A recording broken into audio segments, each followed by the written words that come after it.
తమకు న్యాయం చేయాలని ఎన్నిసార్లు ఫిర్యాదు చేసినా ఎంఆర్ఓ పట్టించుకోవట్లేదని ఆవేదన వ్యక్తం చేస్తున్నారు పుత్తూరు రైతులు. ఎక్స్పీరియం పార్క్ సర్వే చేశామని చెప్తున్నారని, తమకు ఇంతవరకు నోటీసులు ఇవ్వలేదని అంటున్నారు.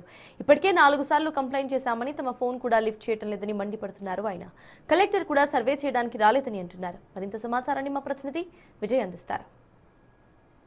రంగారెడ్డి జిల్లా శంకరపల్లి మండలం ప్రొద్దుటూరు గ్రామ సరిహద్దులో ఉన్నటువంటి ఎక్స్పీరియం ఎకో పార్క్ బాధిత రైతులందరూ కూడా మనతో అయితే ఉన్నారు. సో ఇటు రైతు కుటుంబం మల్లమ్మ ఉన్నారు, అలాగే వీళ్ళు ఇటు శంకరపల్లి మండల తహసీల్దార్ కూడా ఒక కంప్లైంట్ అయితే రైజ్ చేశారు. గతంలో కూడా 4-5 సార్లు ఇటు ఎంఆర్ఓ ఆఫీస్కి వచ్చి కంప్లైంట్ చేసినప్పుడు కూడా పట్టించుకోవట్లేదని చెప్పేసి కూడా మాట్లాడుతున్నారు. ఒకసారి వారితో కూడా మాట్లాడేటువంటి ప్రయత్నం అయితే చేద్దాం. సో అన్న కంప్లైంట్ చేశారు, ఏమంటున్నావు అన్నారు ఎంఆర్ఓ ఏం స్పందిస్తలేడు.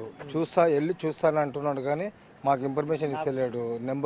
నెంబరు ఇస్తే కూడా ఆయన నెంబర్ నా దగ్గర ఉంది, ఫోన్ చేస్తే కూడా ఫోన్ లిఫ్ట్ చేయడు. ఆయన సింగిల్గా పోతే ఎట్లయితుంది సార్? మాకు గతంలో కూడా వీళ్ళు సర్వే చేయించిన 6 నెలల క్రితం అని చెప్పి చెప్తారు కదా. సర్వే చేపిస్తే సర్వే పేపర్ ఎక్కడ ఉంది? మాకు నోటీస్ పంపాలి కదా. ఇప్పుడు మా పేరు మీద భూమి ఉంది సార్, మాకు పంపాలి కదా, నోటీస్ పంపాలి కదా. ఇప్పటి వరకు నోటీస్ పంపలే. మరి నేను పోతున్నప్పుడు అయినా మాకు చెప్పాలి కదా, మేము చెప్తే మేము వస్తాం కదా. మా భూమి కాడ వచ్చి మేము విలాడుతాం కదా సార్. ఈరోజు ఈ పరిస్థితి రాకుండే కదా. తేజ సార్ ఏ పని చెయ్యడు చెప్తున్నారు. తేజ అంటే ఎవరు? గిరిదవారి ఆలయ 4 సార్లు వచ్చినాము. 4 సార్లు మరి 4 సార్లు ఇచ్చినప్పుడు ఇక్కడ ఉన్నాయి సార్, ఇక్కడ చూడండి. 4 సార్లు వచ్చినప్పుడు ఏం స్పందించినావు నువ్వు? పిలిచావా మమ్మల్ని? ఒక్కనాడు పిలవలేవు. అంటే కలెక్టర్ ఆఫీస్ కూడా వెళ్ళినా అని చెప్పేసి అన్నారు. కలెక్టర్ ఆఫీస్ నుంచి కూడా మరి సర్వే చేయించామని చెప్పారా? ఇక్కడ ఏమన్నారు సార్? ఒరిజినల్ పెట్టుకొని కూడా మేము జిరాక్స్ పెట్టుకున్నాము. జిరాక్స్ లేకపోతే తప్పులా చెప్తుంటే మేము ఎప్పుడు చేసినావు నువ్వు? ఎప్పుడు సర్వే చేసినావు? చూస్తా ఉన్నాం, ఇక్కడ డేట్ కూడా కనిపిస్తా ఉంది.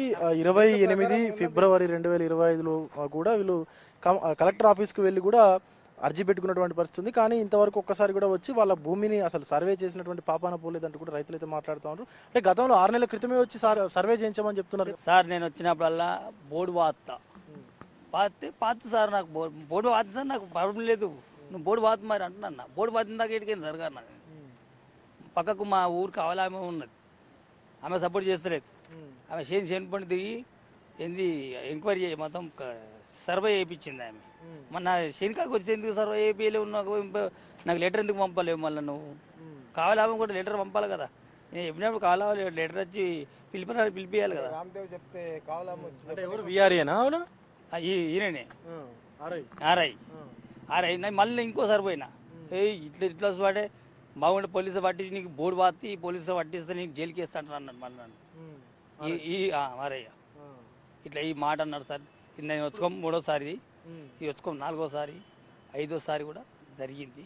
మరి ఇప్పుడు ఎంఆర్ఓని కలిసారమ్మా, ఏమంటా ఉన్నారు? ఎంఆర్ఓ మీది సర్వే చేయిస్తా అని చెప్పారా? ఏం చెప్తలేడు, ఎప్పుడు కలవలేడు.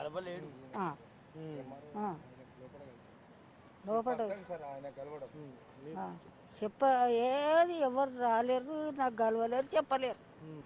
చూస్తా ఉన్నాము, వాళ్ళ తాతల తండ్రుల నుంచి కూడా వచ్చింది ఇదంతా భూమి అంటూ కూడా మాట్లాడుతూ ఉన్నారు. అయితే గవర్నమెంట్ ఇచ్చినటువంటి ఆ భూమిని ఇటు రామదేవరావు అక్రమంగా 99 సంవత్సరాలకు లీజు తీసుకున్నట్టుగా పత్రాలు సృష్టించినప్పటికీ కూడా సర్వే చేయటం అంటే ఖచ్చితంగా ఇటు మా భూమి మాకు కావాలని చెప్పి రైతులు మాట్లాడినప్పటికీ కూడా సర్వే చేయించకుండా ఇబ్బందులకు గురి చేస్తున్నారంటూ కూడా రైతులు మాట్లాడుతున్న పరిస్థితి కనిపిస్తూ ఉంది.